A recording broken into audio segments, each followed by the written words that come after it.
Hoy el tema es el perdón. Y yo pensando toda la semana y haciendo también mi oración, tanto que hemos hablado del perdón, 29 años, 28 años hablando del perdón. Yo decía, ¿qué ejercicio pudiera hacer con la comunidad este domingo en lo que concierne al perdón? Y el Señor me regaló esto y lo quiero compartir con ustedes, y es pasearnos por algunas expresiones religiosas y buscar lo que significa el perdón para ellas. Me estoy refiriendo a las expresiones religiosas. Y bueno, empecemos. Busqué 7 expresiones religiosas. La primera, por supuesto, el cristianismo. Nosotros los cristianos. ¿Qué significa el perdón para nosotros los cristianos? Y cuando digo cristianos me refiero al evangelismo, al catolicismo, al mundo ortodoxo. Me refiero a todos los cristianos. Somos 1.200 millones de católicos cristianos, 800 millones de cristianos no católicos. Es decir, somos una gran familia de 2.000 millones de cristianos. ¿Y qué significa para esos 2.000 millones de cristianos el perdón? ¿Qué nos enseñó Jesús? Jesús nos enseñó que el perdón se desprende del amor. Nuestra religión es la religión del amor. Cuando digo religión, estoy pensando en religare. Religare, que significa relación con el Señor, relación con Dios. Y para nosotros los cristianos el perdón tiene todo que ver con el amor. ¿Por qué? Porque nuestra religión es la religión del amor, está claro. Y puesto que nuestra religión es la religión del amor, el perdón es una consecuencia de ese amor. Y crean, hermanos, que el ser humano, entre más esté lleno de amor, más ágil será para perdonar. Cuando la aguja del tanque del amor está en reserva, no es fácil perdonar. Casi que pudiéramos decir: dime cuánto amas y te diré cuánta capacidad tienes de perdón. Y si no tienes capacidad para amar, si no has desarrollado esa capacidad de elegir el amor, entonces tampoco serás capaz de desarrollar la capacidad de perdonar. Tanto el amor como el perdón son elecciones, son decisiones que tienen que ver con nuestra vida espiritual, con nuestra cualidad humana profunda, porque la espiritualidad es eso, cualidad humana profunda. Y el Papa San Juan Pablo II decía que el perdón hunde sus raíces en el infinito e incondicional amor de Dios. Después de mí, el perdón hunde sus raíces en el infinito, incondicional amor de Dios. Segundo, ¿qué significa el perdón en el mundo islámico, en el islamismo? Dice que el perdón es una forma de buscar la misericordia de Alá. Estoy hablando del islamismo. Y ustedes saben que así llaman a Dios, Alá. Y su enviado, ¿cómo se llama su enviado? Mahoma. ¿Y qué dice el islamismo del amor, del perdón? Dice que es la forma de buscar la misericordia de Alá. Y es muy parecido a lo nuestro, muy parecido. Porque, claro, en tanto nosotros somos capaces de perdonar, en esa misma medida seremos perdonados. Una forma de buscar la misericordia de Alá. ¿Y qué dice el judaísmo del perdón? Los judíos tienen unos días de fiesta. Y el día de fiesta, el último, es el más importante. Se llama Yom Kippur. ¿Cómo se llama? Yom Kippur. Y ese Yom Kippur significa día de expiación. Es el día de recibir el perdón de Dios y de perdonar todas las deudas a los semejantes. El día más importante de los judíos en sus fiestas sagradas es el Yom Kippur, día de expiación, día donde se recibe el perdón de Dios y donde los judíos deciden perdonar todas las deudas y todas las fallas que otros han cometido en contra de ellos. Cuarto, ¿qué dice el budismo acerca del perdón? Dice que es la ruta para llegar a la compasión y a la liberación del sufrimiento. Y es cierto. Fíjense, hermanos, que en el budismo hay dos rutas o dos caminos muy marcados. El primer camino marcado del budismo es la compasión, y el segundo camino marcado del budismo es la liberación del sufrimiento. Y en relación al perdón dicen que el perdón lleva a la compasión y lleva a la liberación del sufrimiento. Y es cierto, porque cuando uno decide perdonar, se le quita ¿qué? Un peso ¿de dónde? De encima. Se libera uno de un gran sufrimiento, porque el resentimiento, el rencor, la venganza producen un sufrimiento en el alma. Quinto, en el hinduismo, ¿qué dice la religión hinduista acerca del perdón? Y dice que es el medio para liberarse del ciclo de acciones negativas, lo que en el hinduismo se llama karma. Sí, así dice el hinduismo, es el medio para liberarse del ciclo de acciones negativas.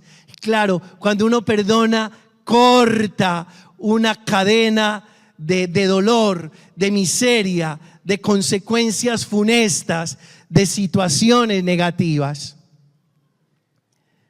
Sexto, ¿qué dice el confucianismo acerca del perdón? Cuando le preguntaron a esa reina que quién era Confucio, ¿ustedes se acuerdan? Que el fundador de la confusión. Qué pena con la señora, da pena ajena. El confucianismo, ¿qué dice el confucianismo acerca del perdón?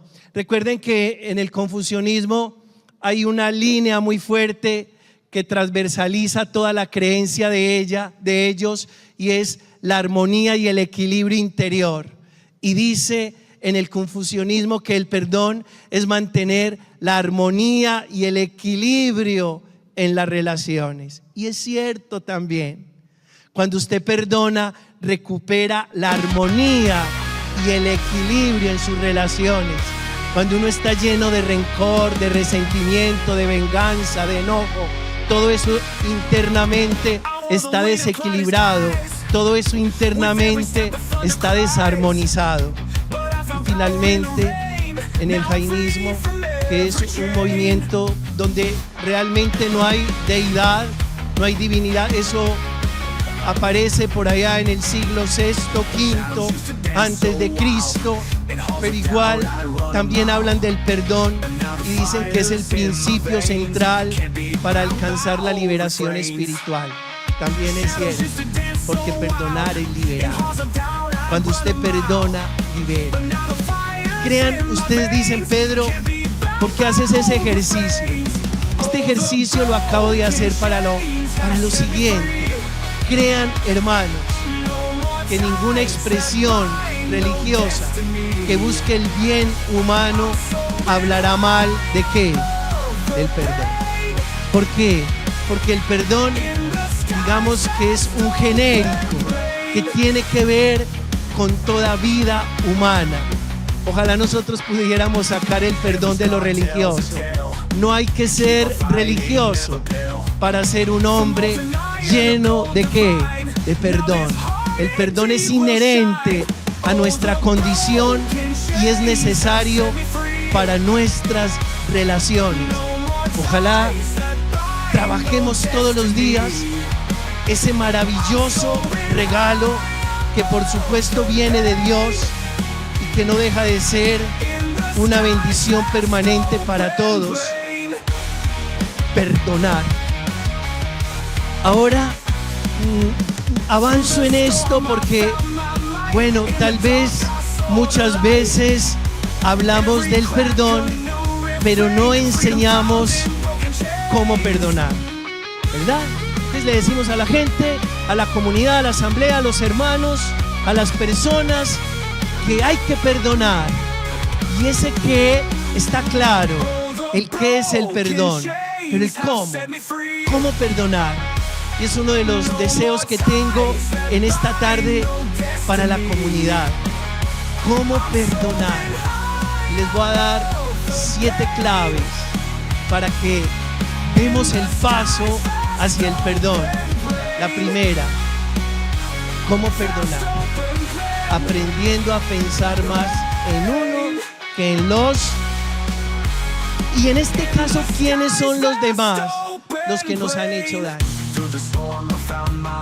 No piense en el que le ha hecho daño. Piense en usted, que necesita sanarse interiormente de esa herida provocada por un desencuentro, por unas palabras desobligantes, por un hecho lamentable. ¿Y por qué es tan importante en este caso aprender a pensar en uno más que en el otro? ¿Por qué?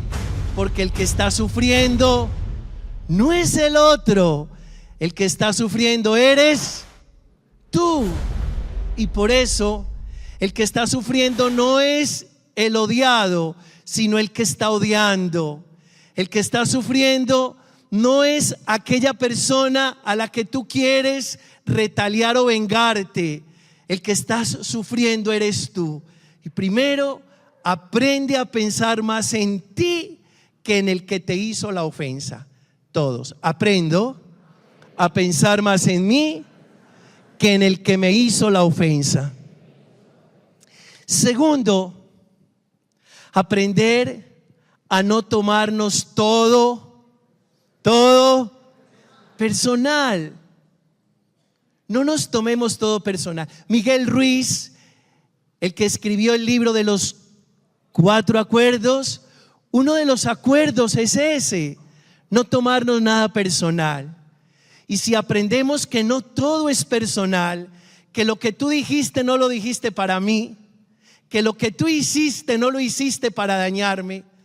Y perdónenme que me extiendo un poquito y les digo, miren, muchas veces me voy a mover, muchas veces cuando uno atiende en la vida de pareja, una de las partes que se siente lastimada, herida por la infidelidad de la otra parte, esa persona suele decir, es que padre, miren lo que me hizo. Y yo le enseño a esa persona que lo que la otra persona hizo, no lo hizo pensando que le iba a hacer daño al otro. No lo hizo pensando en eso. Bueno, infortunadamente somos frágiles, cometemos errores, la embarramos. Pero esa persona que le fue infiel a su pareja no estaba pensando, voy a serle infiel a mi pareja para que mi pareja sufra, para que mi pareja se enloquezca, para que mi pareja se vaya de psiquiatra, para que mi pareja se muera, para que mi pareja se le despierte un cáncer. Tengan la certeza que no, se equivocó, fue frágil, miró para donde no tenía que mirar, perdió el control, los estribos, se le olvidó serle fiel a Dios por el compromiso que un día hizo en la iglesia, en fin, muchas cosas, pero no pensando que le iba a hacer daño o que le iba a hacer mal a su pareja. Muchas veces para poder perdonar hay que pensar que lo que el otro hizo no lo hizo para dañarme. Y muchas cosas que vivimos, crean, o muchas cosas que recibimos de los otros, no las podemos volver personales. Tercera clave para perdonar: usemos la misericordia. Es decir, pongámonos en el lugar del otro.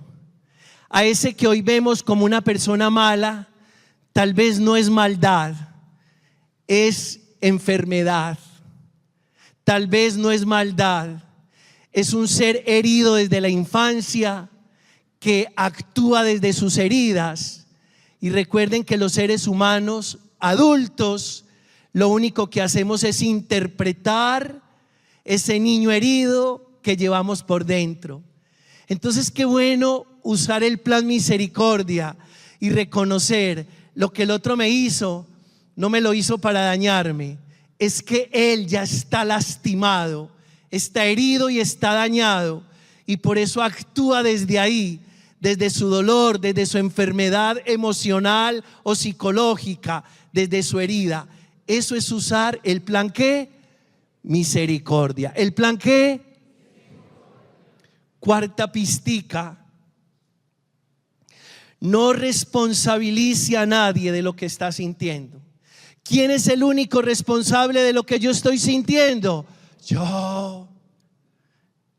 Que por ti estoy así, que por ti me siento así, que tú tienes la culpa. No, el único responsable de lo que estoy sintiendo soy yo. No responsabilizo a nadie de lo que estoy sintiendo. Y lo que estoy sintiendo, escuchen hermanos, lo tengo que aprender a tramitar yo. Yo soy el que tengo que aprender a gestionar y a tramitar lo que estoy sintiendo. Nadie lo tiene que hacer por mí. Nadie es responsable de lo que yo estoy sintiendo. Yo soy el responsable de lo que siento. Yo lo gestiono, yo lo tramito, yo lo elaboro, yo lo sano. Es mi responsabilidad. Quinto punto, quinta pistica para perdonar: no volvernos históricos. ¿No volvernos qué? Históricos. Es decir, no ir siempre al pasado a recordar esos sucesos que ya no van. No volvernos históricos. El que es muy histórico y todo el tiempo está volviendo sobre los errores, los momentos, los desencuentros, los malos recuerdos del pasado, nunca será capaz de perdonar. Sexta pistica: aprender a orar por aquel que nos hizo daño. Diga después de mí: yo quiero orar por aquella persona que me hizo daño. Séptima pistica: no pretender cambiar al otro, que usted tiene que cambiar para yo perdonarte. No tienes que cambiar para perdonarte. Tengo que cambiar yo para verte distinto. Así que el agresor se desarma en el corazón del agredido. Es mi corazón el que tiene que transformarse para ver al que me hizo daño de otra manera. Entonces no busquemos cambiar a nadie.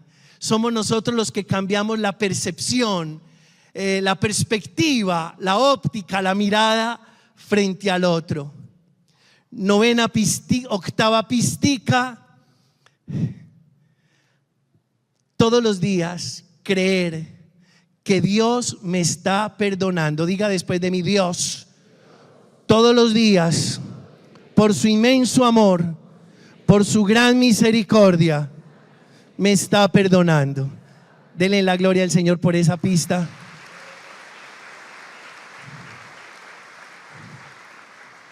Voy a terminar. Novena pistica para perdonar: mirar a Jesús crucificado. Miren a Jesús crucificado, mírenlo. Cuando usted quiera perdonar, deténgase un rato ante el crucificado, que fue capaz de decir ahí en el madero: Padre, perdónalos. Y cuando uno mira al crucificado y se acuerda de esa palabra que Él expresó desde el madero, ya muriendo, ya agónico, pues claro, Jesús se convierte en ese gran estímulo, en ese gran motivador de la historia para que yo sea capaz de perdonar a quien me hizo daño. Si tú, Jesús, desde la cruz, agónico, muriendo, fuiste capaz de orar por tus verdugos, ¿cómo no voy a perdonar a quien me ha hecho daño? Y finalmente, hermanos, 10, cuando una persona nos haga daño, busquemos qué cosas buenas tiene. Y con seguridad, el que me hizo daño, muchas cosas buenas debe tener. Y me tengo que poner a buscar las cosas buenas de esa persona. ¿Y por qué? Puede que alguno diga: padre, es que usted no conoce quien me hizo daño. Quien me hizo daño no tiene nada bueno. Y yo te tengo que decir en esta tarde: no hay un ser tan malo que no tenga algo bueno, ni un ser tan bueno que no tenga algo malo. Ese que te hizo daño con seguridad tiene cosas buenas, y tienes que aprender a verle lo bueno al otro, independiente de que te haya dañado. No solo es el qué, hay que perdonar, ahora es el cómo perdonar. Y es lo que el Señor nos ha enseñado en esta predicación. A Él la honra y la gloria por los siglos de los siglos. Amén.